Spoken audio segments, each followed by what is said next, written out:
Hey, this is Stephanie, head photographer with Reese Studios in Washington, D.C. Today we're going to talk about how to get blurry lights in your photography.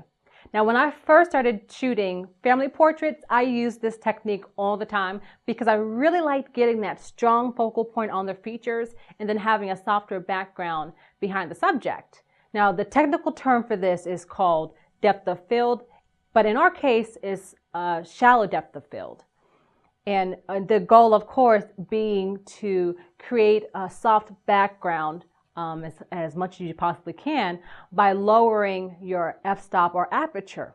The first thing you want to do is to set your AV or your dial to the aperture value mode, and you want to set your f-stop to the lowest number that it can go to.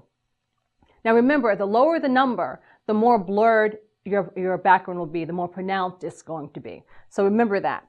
If it can go as low as 1.8, that's a great pronounced backdrop. Opening your aperture or f-stop to the largest it can go allows in more light. And this is key if you want to create less focus on your background and more focus on your subject.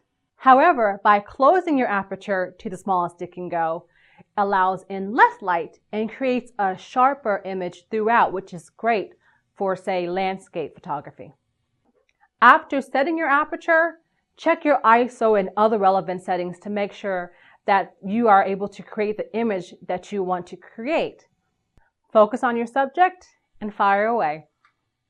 You can easily create the images you want with just a little bit of practice. Again, this is Stephanie, head photographer of Reese Studios in Washington, D.C., and we just talked about how to create blurry lights in photography.